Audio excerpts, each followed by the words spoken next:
Já, komið sæl og velkomin eftir að Rauðaborðinu. Ég heiti María Lilja og hingað komið Björn Teitsson, borgarfræðingur, til þess að ræða borgina, bíla og svona annað því tengt. Þú hefur nú aldrei látið þessi mál þig varða og ég tók nú eftir því að það dró til tíðinda daginn þegar að sagt var frá ánægju verslunareigenda við Laugaveg breytingar sem að þar hafi orðið. En þetta svona, kannski svona það sem við fáum minna að heyra. Ég sá þú tjáði þig aðeins þessar breytingar og þær hefa ærið til góðs. Þú hefur stúderað mikið þetta sem sagt svona borgarrými bara í þinni menntun og svo bara svona sem bílaus maður í bílausu lífstíl. Hvað getur þú sagt okkur aðeins frá þessu svona þínum pælingum í þessum efnum? Já, það er kannski rétt að ég segi frá því bara strax í byrjun að ég náttúrulega vinn fyrir Reykjavík og borg.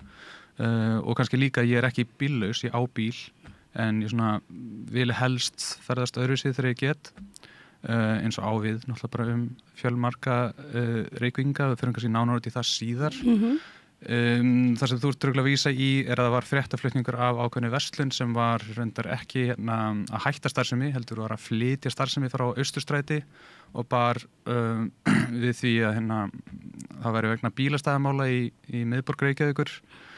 Og ég vildi einfallega meina að það væri svona non-faktor eða það væri ekki ástæða þess að fyrirtæki flytji starfsemi eða hætti starfsemi og það eru bara rosalega mikið af gögnum sem styðja það.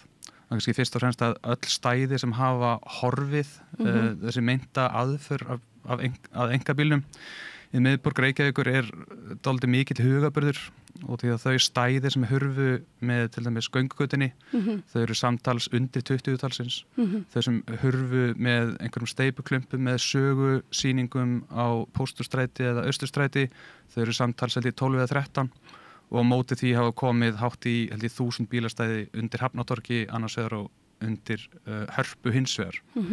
Og fyrir utan það eru 2000 stæði í bílastæðahúsum Reykjavíkur og þau eru þannig staðsett að þeir eru lengsta vegalengd, hugsanlega vegalengd frá bílastæðahúsi að áfangastæði aldrei meira en 390 metrar að labba og það er einfallega vegalengd sem að flestir ættu að ráða við að labba.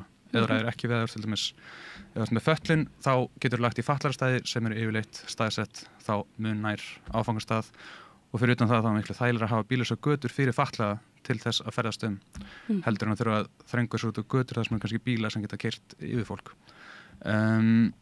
Það var kannski það sem svona, já og svo líka þessi bráðfinna sögurskýringa, þetta er allt Degi B. Eggerts að kenna, eins og flest annað sem miður fer. Eins og var það hóluhjálmar og svo var það einhvern veginn Dagur B. Eggertsson bara, Dagur er náttúrulega löngu horfin úr borgarpólitíkinni. Einmitt, en þetta er allt hans sköpunarverk. Mér fannst það dálítið fyndið og kannski líka bara hvernig fjölmiðlar virðast svona viðhalda þessari sögurskoðuna narratífu bara til þess í raun að fá einhverja umferð, einhverja traffík á samfélagsmiðlum, fá fólk til að klikka, fá fólk til að rífast og vera reitt út í hvort annað.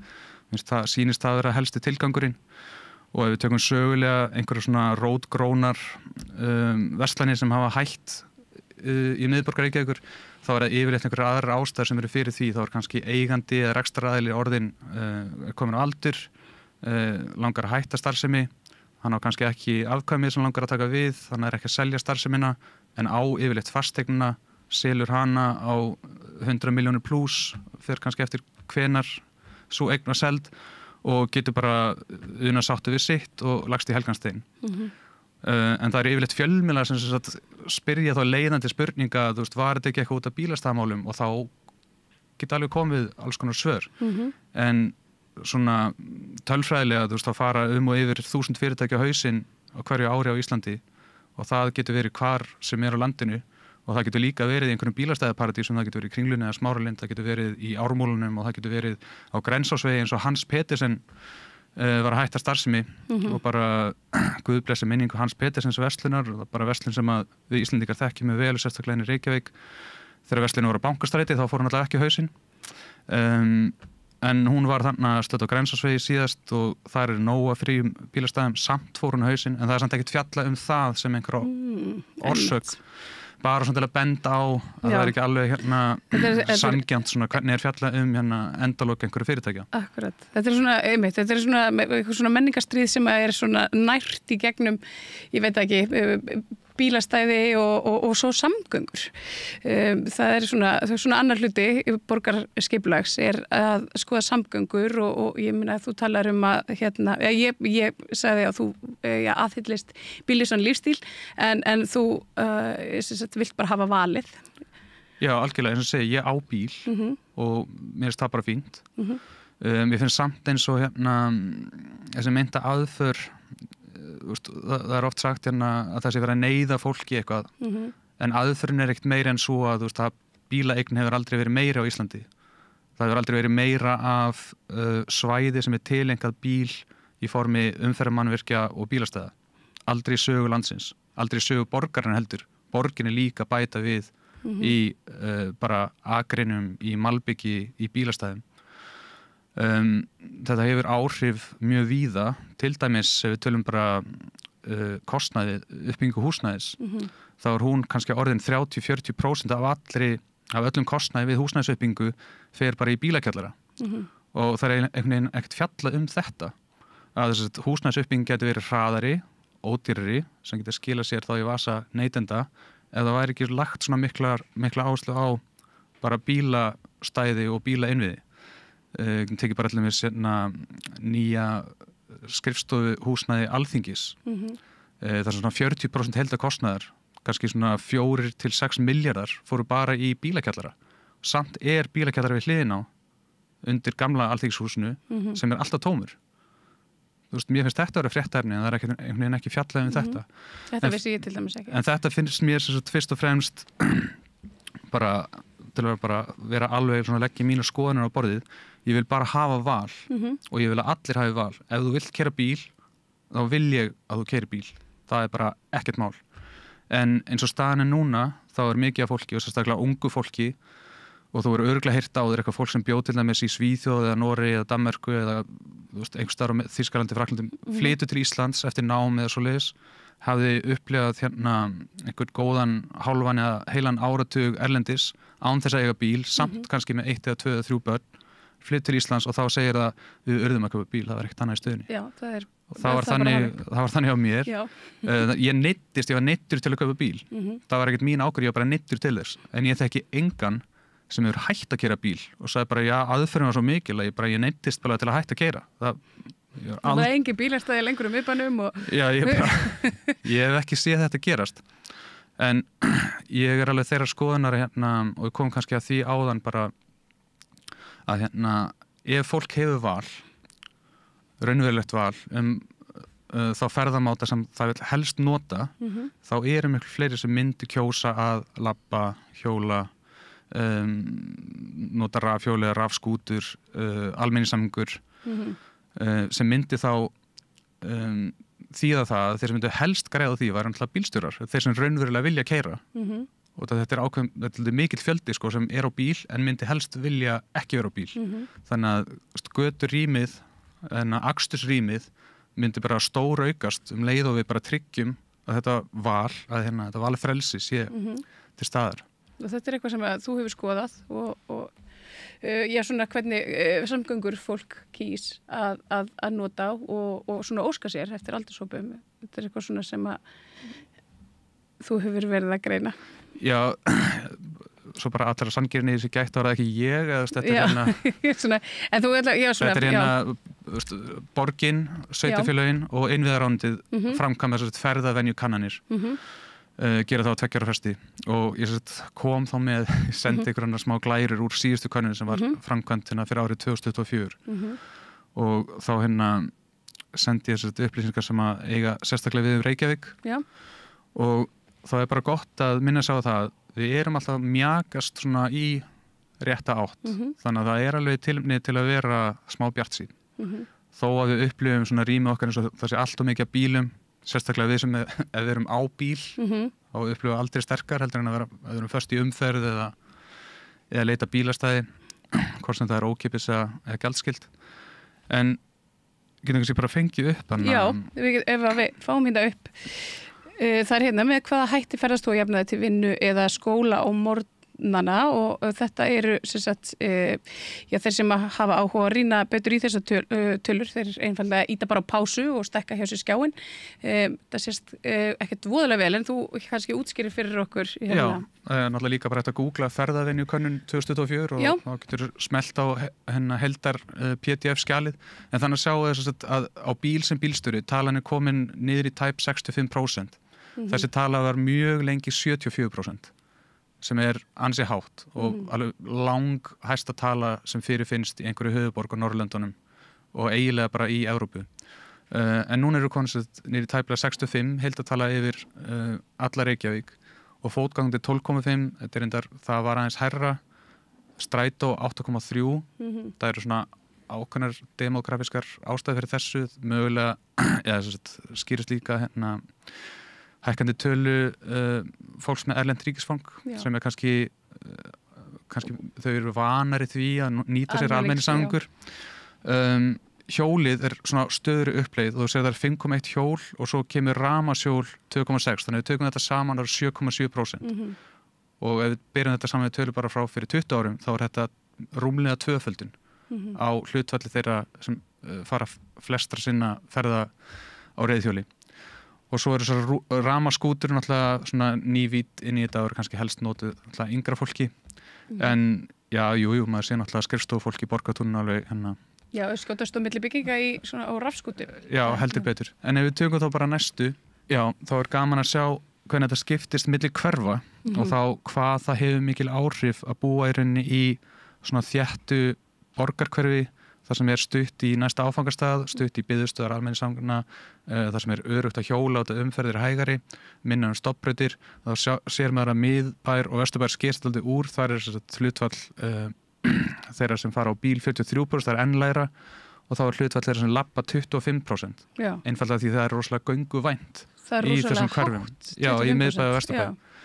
Og í rauninni Hlíðum, Laugardal og Háleiti, þá þetta líka bara príðilega tölur, svo sem þetta eru tölur sem getur keppt við bara það sem svona skásta sem gerist hérna á Norrlöndum. En svo þetta finna við förum aðeins í útkverfin þar sem að byggð aðeins gisnari og það aðeins lengra í áfangastaði og fólk þarf að fara aðeins lengri leið til vinnu.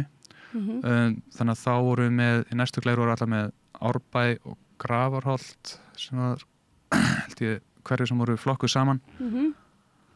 Við fáum kannski næstu glæru.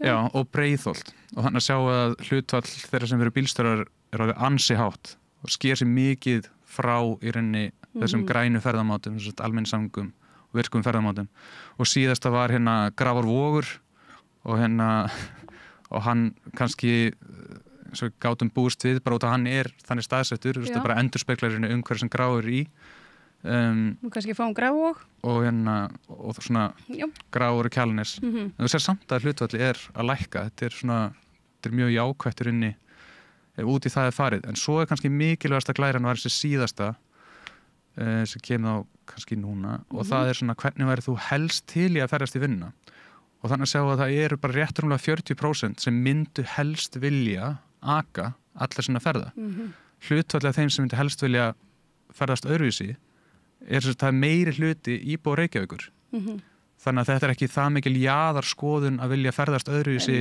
en á einkabíl heldur en þetta og við tökum kannski alla þá sem eru á bíl í Reykjavík, það eru 140.000 íbúar segjum að þetta eru 70-80.000 bílar ímdökum fækka þeim bara rúmlega helming hugsa ykkur allt plossið þannig að það enginn sem græði meira á því að tryggja þetta val samgöngumáta að passa þessu öruggir og þægilegir og rauninni færir það þarf líka þá að tryggja þessu vetrarþjónustu og annað slíkt þá erum við komið með alveg virkilega góðar aðstæður fyrir alla ferðamáta ef við tryggjum bara að þessir virku ferðamátar, almenningssamgöngur gangi svona eins og segjum einhver meðalborg á Norðurlöndum. En hvers vegna hefur, og sko að því að núna þannig bara skýr vilji að borgarbúa að ferðast með öðrum leiðum heldur en bíl í svona til vinnu og skóla eða svona allra sinni ferða, þessar helstu snattferðir og kannski þar fyrir utan vinnu og skóla. Af hverju ekki búið að koma betur til móts við þennan hóp? Þetta er meira en helmingur. Já, það er hérna stórtir spurt. Við erum náttúrulega enn dálítið háðu bílnum út af því að umhverfið sem við búum í endurspeglar náttúrulega ferðamáta valið okkar. Og þetta er ekki svo þjóðin hafi valið einkabílinn og ég væri alveg til í bara ef þú mátt prófa, áhærendur með að gerna prófa, ef þeir eru með snjallsíma, þá er alltaf svona forrit sem mælir skrefin ykkar og þeir getur skoðað þetta aftur í tíman og getur skoðað bara svona aftur kannski 1 ár og ég sko lofa ykkur því að ef þið hafi farið til bara Teni eða Kaupmannahafnar eða einhverjar bara borgar í Evrópu þar sem umhverfið í rauninni tryggir þér val ferðamáta, þá eru skrefin ykkar búin að tvöfaldast. Ég sé bara svona toppa hjá mér og geti séð já, þarna var ég í Danmörku, þarna var ég í Berlín. Þetta held ég bara svona sameiginlegt öllum. Ég bjó í London í einhvern tíma og ég var einmitt að ræða þetta bara daginn því að þá var svona meðaltali var ég að ganga þetta 10-13 kilometra á dag sem er bara mér þótti eðlilegt. Ég fylgdi dóttur mín í skólan, fór út með hundin í stóra garðinum og svo heim og svo gekk ég í búðina og allt þar fyrir utan. Ég átti ekki bíl og ég er ein af þeim sem fekk mér svo bíl af því að ég neyddist til þess þegar ég kom heim. Ég er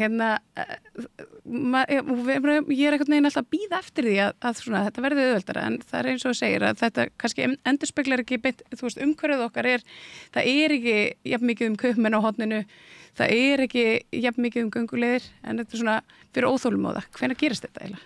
Já, ég hef vel ekki svarið því en mér langar samt að segja að þrátt fyrir allt eins og við vorum bara að skoða að þá er þetta mjakast í rétta átt þannig að ég er alveg vongóður en eins og segir til þess með Kaupmann á horninu þá er það skýr vilji borgarbúa og ég hef séð svona ákveðin gögn og ákveðin svona kannanir meðal Reykvíkinga þegar er verið að þróa kannski ný hverfi og svoleiðis þá er spurt hvað er mikilvægast fyrir þig til að hafa þínu hverfi og það er alltaf maturverslun í göngufæri og samt eru rosalega fáar maturverslanir í göngufæri og þessi stóri rekstraraðilar maturverslana eins og þeim Krónunar og Bónus virðast ekki hlusta alveg á neytendur hvað þetta varðar og eru þá frekar að horfa í svona big box byggingar svona út í jaðrinum með risastóru bílastæðaflæmi til þess að fá fólk til að keyra einhvers þar lengst í burtu og sóa þar með svona drjúgum hluta deginum til að vera fast í umferð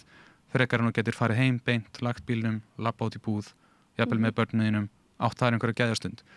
Mér finnst þetta alltaf leiðilegt og vonandi verður bara breyting þar á og þú sér alltaf í fasteignaauglýsingum þar sem að er búið í göngufæri þá er það strax nefnt sem rosalega góðu kostur. Já, ég veit ekki alveg hvað að segja. Hvenær kemur þetta allt saman? Þetta kemur bara hægt og rólega. Það er svona mín von og náttúrulega hugsunin með því til dæmis að þétta byggð hér og þar og sem má alveg og fólk má svo sem alveg gagnrýna einhvern arkitektúr og eitthvað svoleiðis sem hefur þó verið sett svona daldið skringilega fram að mínu mati. Hugsunin með þessu öllu er að búa til eitthvað mannlíf, einhvern massa af fólki sem býr til nógu mikil umsvif til þess að sé hægt að reka til dæmis hverfisverslun, til þess að sé hægt að reka blómabúð, bakari, hvers konar verslun og þjónustu í nærumhverfi. Já, það er vonandi að þetta breytist. Hvað er þið svona bara persónulega að taka mörg skrif á dag á Íslandi? Í Reykjavík? Já. Sko, ég labba núna til vinnu út að ég byrja að vinna í Ráðhúsinu og það er bara of nálægt mínu heimili í Vesturbæ, þannig að ég reyna að hjóla ekki, þá er ég bara fljótur í vinna og næ ekki að hlusta á útvarpið eða eiga stund fyrir mig. Þannig að ég labba svona 7000 skrif á dag, sem er allt og lítið. Sem er allt og lítið. Eða bara samkvæmt læknisráði á fólk að labba 10.000 pluss. Já. En maður nær því í útlöndum náttúrulega bara strax og það er ekkert mál. Engum finnst þetta nokkuð mál þegar einhver er í útlöndum. Nei. Það er alltaf svona mín reynsla. En það er bara einmitt, þetta er umhverfi sem endurspeglar dálítið hvernig við komum okkur á milli staða. Eða hvernig við komum okkur endurspeglast í umhverfum sem okkur er boðið upp á. Þannig að eins og ég segi, ef fólk þarf eða vill aka bíl, þá á það bara að gera það og ekkert að skamma sín fyrir það. Og ef þú ert með eitthvað svona umhverfis samviskubit, bara guðanabænum ekki því það sem er gallin er ekkert hvort að bíllinn sé knúinn af bensín eða dísil eða rafmagni. Vandamálið til þessi Reykjavík er bara allur þessi fjöldi, allur þessi massi af bílum sem tekur svona rosalega mikið pláss og veldur svona miklum hávaða, getur líka verið rosalega hættulegur og skaðlegur sem verður svo valdandi ef við þorum ekki að hleypa börnum okkar út nema ég fylg með fullunum. Þessi áhrif margfaldast á rosalega mörg svið og bara tala ekki um lýðheilsu, kyrrsetur lífstíl, einmanaleika, rosalega einmana, inn í bíl og fastur í umferð, það er alveg bara hræðilegasti tími dagsins er að vera fastur inn í bíl í umferð og meðan kannski besti tími dagsins er oft að hjóla til frá vinnu eða labba til og frá vinnu.